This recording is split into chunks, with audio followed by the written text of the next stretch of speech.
Hey everyone, what's going on? It's Mr. Harvey here, and let's get started with our lecture, ladies and gentlemen. We're going to start a new chapter today, which is chapter 12. And in this chapter, ladies and gentlemen, we are going to be discussing and learning about, Europe and this post-Napoleonic Europe, ladies and gentlemen.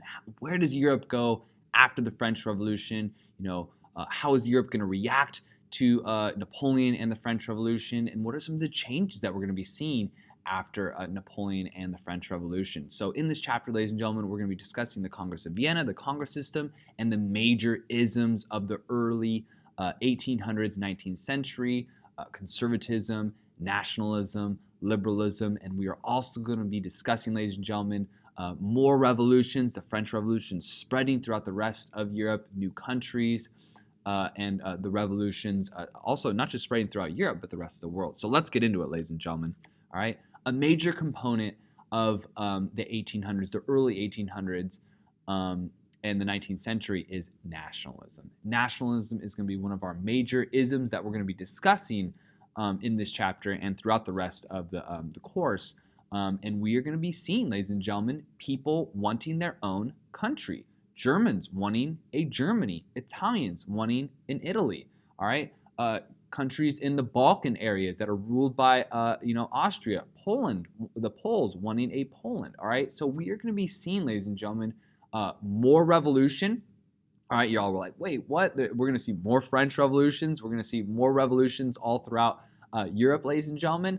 And a part of a major cause of those revolutions and a key facilitator is going to be nationalism. But we also have other isms that we're going to be talking about, okay? But nationalism is super important for us to understand in chapter 12 and for the rest of this course, ladies and gentlemen, okay? So let's talk a little bit about this conservative order. Remember, and I kind of alluded to this a little bit at the end of our lectures in chapters 10 and 11 when I was talking about, how Europe recovers and reacts to Napoleon with that Congress of Vienna and the Congress system. Well, let's talk about that a little bit, okay? In this Congress of Vienna and the Congress system, okay? Europe is going to react to Napoleon and the French Revolution with conservatism, all right? And we're going to be understanding what conservatism is, but this Congress of Vienna is going to be an embodiment of this reaction to Napoleon and the French Revolution and is really going to bring about a restoration of conservatism to Europe. So it's really important, ladies and gentlemen, for us in this chapter to understand conservatism, liberalism, and nationalism and what that means during this time. And I'll be talking about that. But the Congress of Vienna is restoring conservatism, all right? During this Congress of Vienna, we're going to see the quadruple alliance of Britain, Russia, Austria, Prussia agree to consult each other, work with one another on international matters. And this is really foreshadowing, ladies and gentlemen, the eventual League of Nations and United Nations. But for countries to work, consult with one another on international matters, this is called the concert system, also called the Congress system. They're kind of synonymous, okay? But the goal of this concert of Europe, of this Congress system, and this Congress of Vienna was to maintain peace, okay? This Congress system was a series of meetings among European powers to promote cooperation, promote the status quo, conservatism, bringing back monarchs, a powerful aristocracy, established churches. I'll talk about that a little bit later, and to prevent radicalism. And the conservatives, and a lot of Europeans now believe, the liberals, nationalists are radical. They believe that they are, these disruptors of peace, and they have every right to believe that because what has gone on since liberalism, and the Enlightenment, this major French Revolution, and Napoleon, which just destroyed Europe. And so the conservatives in this Congress system wants to prevent revolution by the liberals, who they deem as radicals. Okay, and they also want to prevent one nation from dominating Europe. So we're going to have this Congress system now. This Congress system obviously is going to be a failure because we haven't talked about World War I or World War II yet, which were major wars, all right, which are going to just obliterate Europe. But this goal was to maintain peace, and it will maintain relative peace. We will see the Crimean War break out during the 1800s, but we will see relative peace until World War I. But this Congress system, in the end will end up failing. And part of the reason why it will fail is because Britain is going to withdraw from it. Now, y'all might be saying, well, wait, why is Britain going to withdraw from it? Doesn't it want to maintain peace? Well, yes, all right. But Great Britain also has bigger ambitions, and it doesn't necessarily want to be tied down by the problems of the European continent. Britain's ambitions are international. Okay, the Industrial Revolution is going on in Great Britain. Britain is focused on its imperial empire, maintaining dominance in parts of Asia and India. It's slowly starting to gain influence in Africa. All right, Great Britain's ambitions are economic, and they are trying to consolidate and expand their power internationally. So Great Britain, is going to see this Congress system as something that ties it down, as seeing something that might, just burden it and kind of, impede their economic progress. So Great Britain's going to get out of it. All right, and we're going to be discussing, especially in the lead up to World War I, Great Britain's relationship with the other European powers. Okay, because Great Britain will have quite a unique relationship with the other European powers. Okay, all right. Now let's talk about conservatism of the 1800s, and it's really important for us to understand, ladies and gentlemen, that conservatives, liberals, and we'll talk about nationalists in a little bit later. But for conservatives, ladies and gentlemen, and liberalism, conservatism, liberalism, these definitions are going to change. So I'm right now giving you kind of the definitions of a conservative and a liberal of the early 1800s. But these definitions are fluid and changing, and we're going to see as we get introduced to other isms like communism and socialism, that these definitions will slowly start to change. And a conservative from the early 1800s will be completely different from a conservative of the 1900s. So just know that, ladies and gentlemen, that right now I'm going to be discussing the conservatives of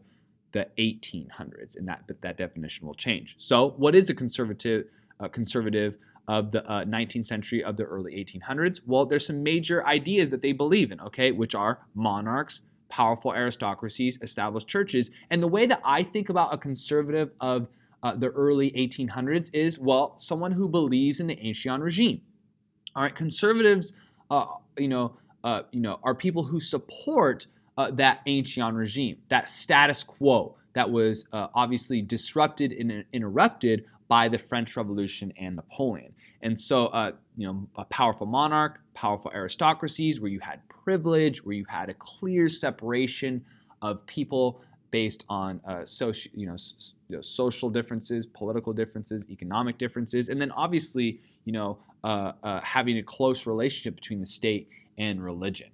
All right, powerful religious institutions. And so this is really just the status quo. This ancien regime, the norm prior to 1789, the French Revolution. Okay, and so we're going to see a lot of former rivals now, who are jockeying for power, now allies after the French Revolution. So Great Britain, Prussia, Austria, Russia are now kind of teaming up to reassert this status quo, this conservatism throughout Europe as a reaction to the liberalism of the French Revolution and the Enlightenment. Okay, so the execution of Louis the XVI is going to convince monarchs that they can only trust an aristocracy, and this is in direct reaction to the sans-culottes and the Jacobins. Right, that kind of that mob rule of the sans-culottes, those lower socioeconomic groups who allowed the Jacobins to have power within France during the radical phase of the revolution. And this is going to convince monarchs to kind of cozy up to an aristocracy and give more nobles, give aristocratic families more power and privilege, because prior to in the French Revolution, prior to that radical phase, the French monarchs hadn't been killed and murdered. And so that was something that is going to be a major reaction to the French Revolution. The aristocracy felt that no form of representative government, no constitution would protect their interests and protect their privileges. Remember, the aristocracy in the French Revolution had been just, their privileges were taken away and nullified and just completely gone. Well, the aristocracy, of course, did not like that. So they felt that, obviously they're going to be enemies to liberalism, enemies to the Enlightenment, and enemies to a lot of what happened in the French Revolution. And the church felt that, the new ideas of the Enlightenment, critical thinking, reason, undermined established religion and undermined their hegemony and their power. All right. And so what we're seeing here, ladies and gentlemen, is these of conservatives and these conservative groups is they see liberalism. They're reacting against it, but they see liberalism as a threat to their power and a threat to their way of life. And obviously, we saw, ladies and gentlemen, in the French Revolution, with liberalism, with the Enlightenment, and these Enlightenment ideals in action, monarchs be killed, aristocrats be killed and lose their privileges. In the French Revolution, the civil constitution of the clergy, dechristianization. Even with Napoleon, right? The Catholic Church was attacked in France and lost a lot of power, and we were starting to see supremacy of the state over religion. All right, so these are groups.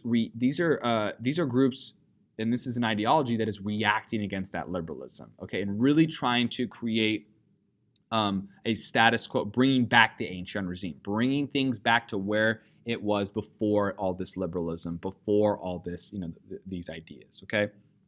So this is conservatism is the enemy of the Enlightenment and liberalism. All right. So if you want to just, if you're like, man, I don't remember what a conservative of the early 1800s is. Well, just think they are the opposite of Enlightenment thinking, of the French, some of the change that we saw in the French Revolution. They are the enemies of that, and they are ideological enemies and opposites.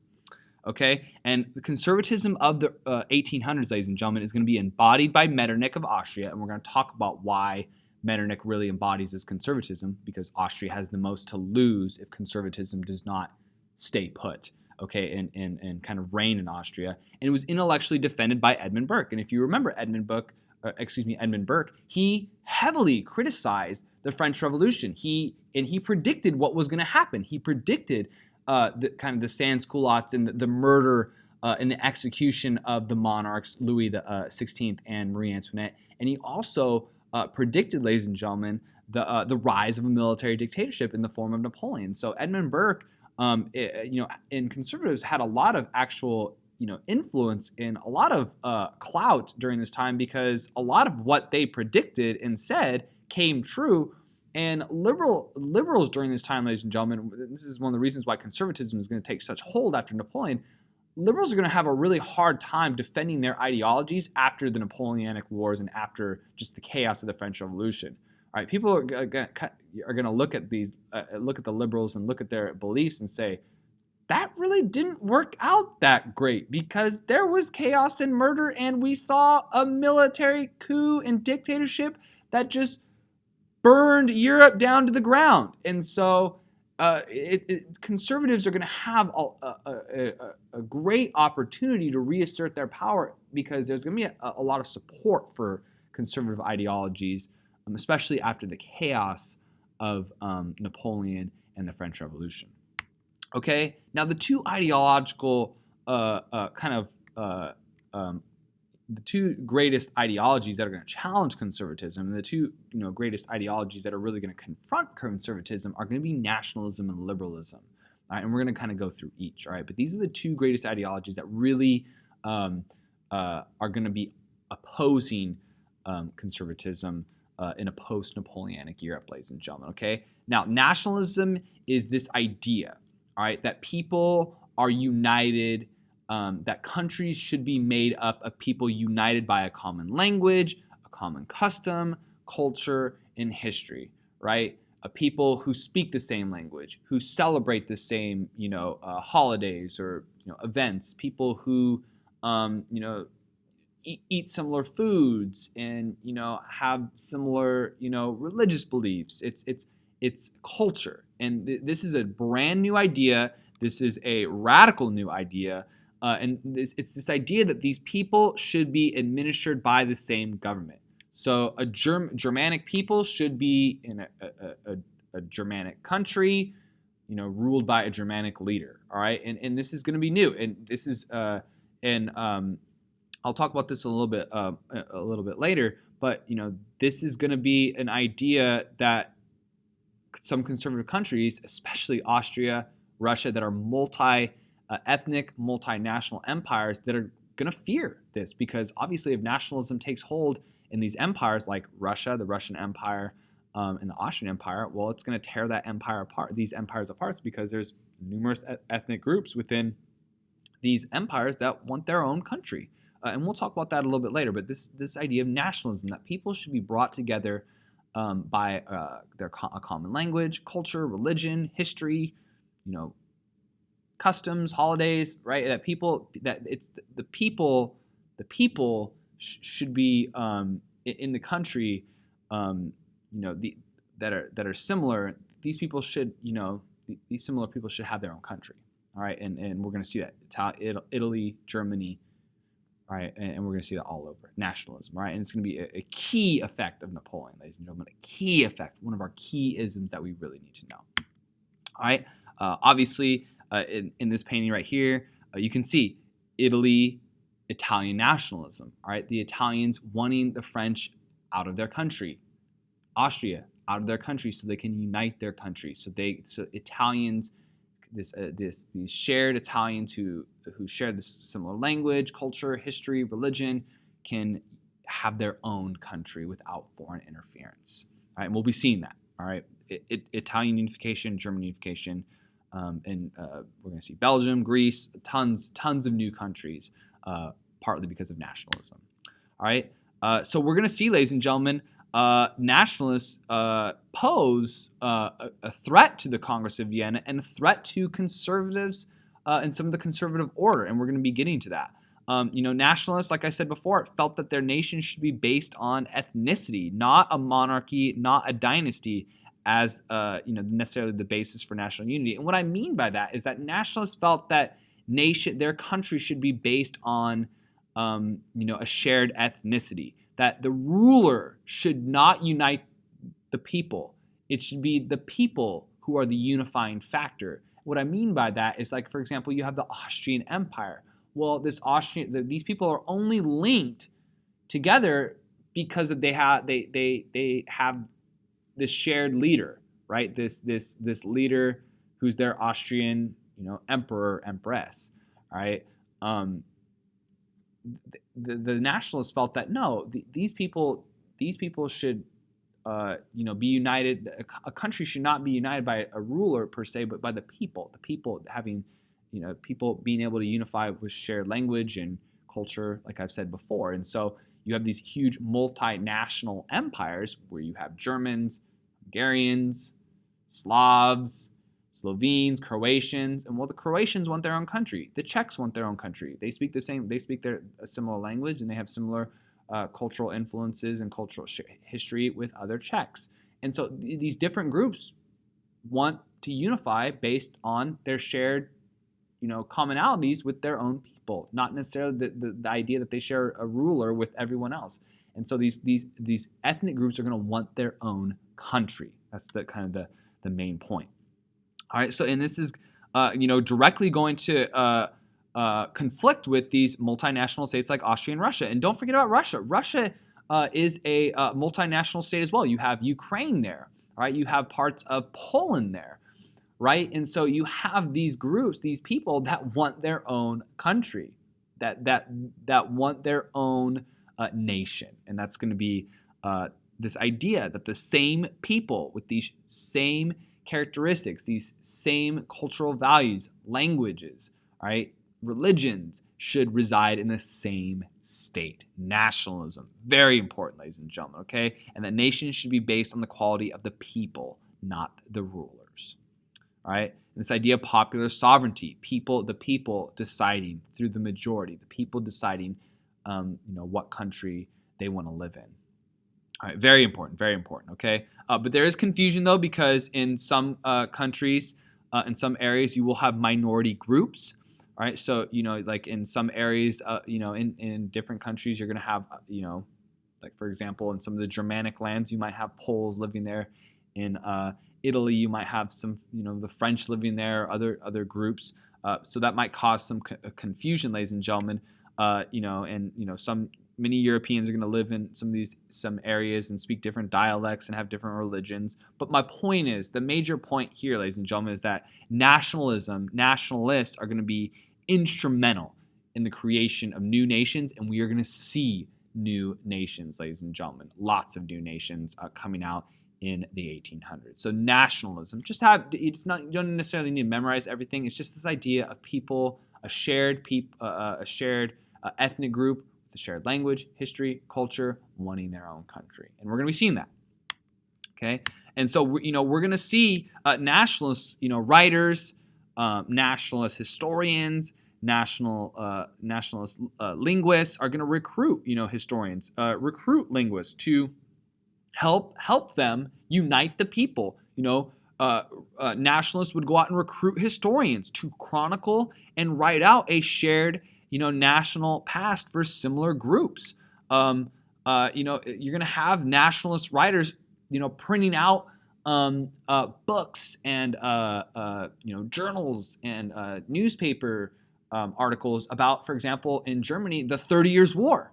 And that will unite people because Germans are going to be able to relate to that. They're going to be printing out things of the Reformation in Germany, these historians. And Germans are going to, even though you might have Catholics and Protestants, they still feel a connection to that because Martin Luther and the Protestant Reformation, was very much a part of German history. And so we're going to see nationalists use history to try to unite the people. Same thing with linguists to define a national language. During this time, you have many people speaking, like I said before, different dialects, and we're going to start to see nationalists kind of producing and helping define a national language. And so we're going to start to see national languages replace local dialects. And if we see people be united linguistically, united historically, people can be united politically. And these are some of the main ways that nationalists are going to help unite people, all right? Culturally, linguistically, historically, okay, very important, all right? And the national languages, the national historians are going to be, really helped by that print culture that we've talked about, right? That print culture that we talked about in the Enlightenments, that they're going to be able to produce massive amounts of reading material for their audience, and that's going to greatly influence them, okay? And it's going to be a key contributor to the nationalism that we're going to be seeing in the 1800s, ladies and gentlemen. Really important. All right. So, we're going to see nationalists really challenge the political status quo, challenge conservatism in 6 different areas. We're going to see, England and the Irish have huge discussions, fights, hostilities over Ireland. And eventually we're going to see Ireland later on, ladies and gentlemen, get their independence and get out of the UK. That's going to be a really important part of nationalism. It's the idea of should the Irish be part of the UK or not? All right, Germany, what to do with some of the Germanic lands, and we're going to see Austria and Prussia, fight over that. What's going to happen, and eventually we're going to see Prussia kind of take the lead, and we'll talk about that with OVB and unite Germany. The German lands, the Germanic lands will be united. Italy, all right, the Italian people wanting to take over the Italian peninsula from Austria and also France. There's some French influence there as well, all right, but these different groups, the Irish, the Germanic lands, the Italians, okay, wanting their own country, okay. Poland, okay, struggling with, not just Russia, but Prussia and Austria as well, but the Poles, okay. Eastern Europe, right? Hungarians, Czechs, Slovenes, Slavs wanting independence from Austria. So you have all these different groups, Serbs, Greeks, Albanians, Romanians, Bulgarians, all right, wanting their own country. All right, and it's not just in Europe too. We have not just wanting their independence from European powers, but from the Middle Eastern Ottomans as well, who have some influence in Eastern Europe as well. So my point is these groups wanting their own country, wanting to be united, okay, a united people and having their own country. Okay, now let's talk a little bit about liberalism, ladies and gentlemen, okay, an early 19th century liberal. And remember, that definition, it can definitely change, and it will change as we go throughout the 19th century and the 20th century. But the way that I think of a early 19th century liberal, ladies and gentlemen, is simply the Enlightenment, okay? And this was the term liberal is going to define kind of the definition I put here on the PowerPoint is as anyone during the 19th century who really challenged the conservative viewpoint economically, politically, socially, okay, and this is an Enlightenment driven ideology. Okay, the 19th century liberals derived their political views from the Enlightenment and the revolutions of the late 18th century, the American Revolution and the French Revolution. But it's a liberal is someone who is pro Enlightenment. A conservative is someone who is very much anti-Enlightenment, if you think about it in that terms. Okay. Politically, the liberals were usually educators or wealthy, okay, excluded from the political process, and remember that's very much the third estate, remember, in France, who benefited from the careers open to talent, benefited from a meritocracy, and they looked for a lot of Enlightenment ideals to be implemented: legal equality, religious toleration, freedom of press, freedom of speech, written constitutions, very much Enlightenment ideals, ladies and gentlemen. All right, and their main goal was to limit the power of the government against people and to protect property. Remember, property is a huge part of the Enlightenment. John Locke, right? Life, liberty, and property, a natural right. And so that's very much a huge speaking point and talking point for a liberal, the protection of property. All right, they believed in the consent of the governed and favored constitutionalism. All right, and the conservatives did not believe that. Okay, conservatives aligned constitutionalism with the French Revolution and Napoleon, and that chaos and that destruction and that just insanity. And so conservatives are very much going to be against that, because when they hear liberalism, they hear French Revolution and Napoleon. That's what they hear. That's what they think. And remember, I talked about this previously in this lecture, is that conservatives have a lot of public opinion going for them. A lot of Europeans were not stoked on the French Revolution and the wars and the chaos and the death and the destruction that just happened with the French Revolution and Napoleon. And so conservatives are going to be very react very, very negatively towards liberals and liberalism. All right. Liberals, really important to remember, wanted broader political participation, not necessarily democracy. Remember that. The Enlightenment does not necessarily equate to democracy. Democracy is where there's massive amounts of people being able to vote. That's not what's happening during this time.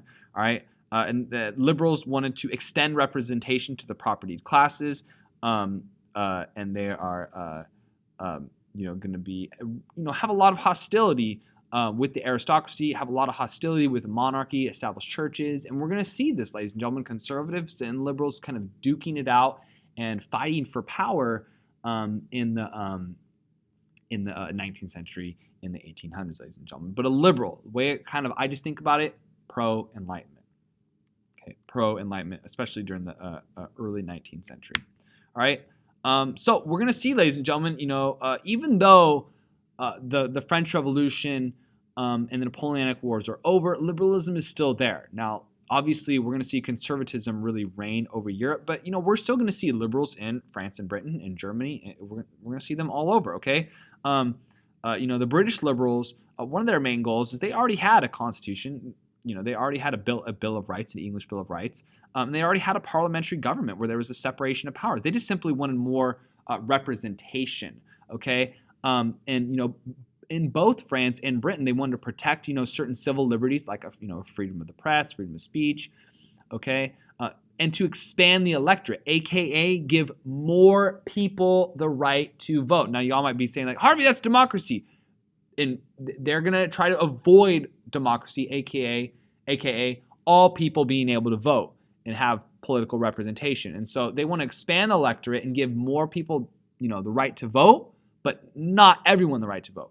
Women, other groups. Okay, so that's not necessarily democracy just by expanding the electorate.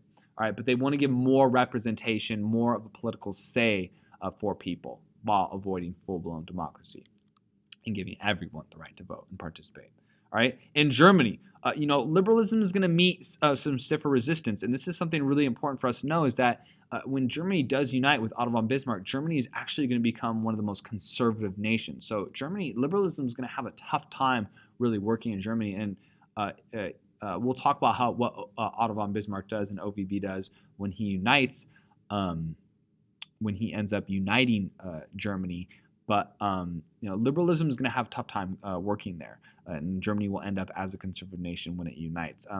The German middle class was very much smaller and had little previous involvement in government, and most German liberals are going to favor unification, and nationalism is really going to take hold in Germany, and are going to look to Prussia and Austria to facilitate that.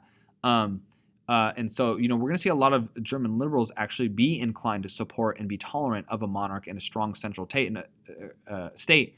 And eventually, we will see, ladies and gentlemen, Prussia lead that unification with Otto von Bismarck, and become a conservative nation.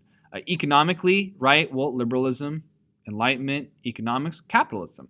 Right? We're going to see early 19th century liberals favor capitalism, laissez-faire economics, free trade, not a lot of government regulation. Remember, the government getting out, letting business do its thing, letting business, supply, demand, competition, letting business kind of run that, run the economy. And we're going to see, thinkers like Malthus, like Ricardo, promote ideas. And they're going to be important thinkers economically in Europe during the early 19th century. Malthus, his essay on the principal population is going to argue that helping the working class would in turn hurt society, as they would consume more and more and more and produce more children. So if you're giving more money, if you're giving support to the working class, that they're going to consume more, produce more children. They're going to consume more and actually cripple the economy and hurt the economy. And Ricardo is going to, in his Principles of Political Economy, is going to actually kind of provide a different viewpoint and say that the more wages for a working class, they're going to have more kids, and if you have more kids, it's more workers. That's going to increase competition, and that will lower wages. Because there's going to be more of competition for labor, more of kind of like a labor pool. And so it's going to lower wages and actually help the economy. And so my point is here, ladies and gentlemen, and for my students who know AP Hug, you might be familiar with Malthus and Ricardo. My point is here is that 19th century liberals support capitalism, support laissez-faire economics.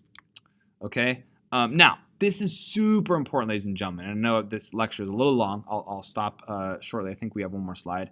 But early 19th century liberals, ladies and gentlemen, and the relationship between national and liberalism was very tenuous. Okay, so hold up. This is really important for us, and I want us to listen. Okay, just because, you're a nationalist, just because you're a liberal, doesn't mean you get along. Okay, now we're going to see these ideologies, nationalism and liberalism, challenge conservatism, all right? But that doesn't necessarily mean that the nationalists and liberalism are going to get along and have the same goals, all right? And in fact, nationalism and liberalism were often in opposition. We're going to see some nationalists want to dominate a particular national or ethnic group within a particular region and not necessarily give them the same rights. Freedom of press or freedom of speech, and that's going to conflict with liberalism, or not. Some nationalists not even want a constitution or not even want a Bill of Rights and give people natural rights. And some nationalists are going to be conservative and want to establish conservative governments, and we're going to a great example of that is we're going to see in Germany. It's going to be a very conservative government even though it's nationalistic. All right. So what's important, ladies and gentlemen, is that nationalism does not necessarily equate to liberalism, and liberalism does not necessarily mean equate to nationalism. Okay, and sometimes and oftentimes they were in opposition. Okay, even though these are going to be the two ideologies that really threaten conservatism. Okay, we will see some compatibility. We will see some nationalists and liberals work hand in hand,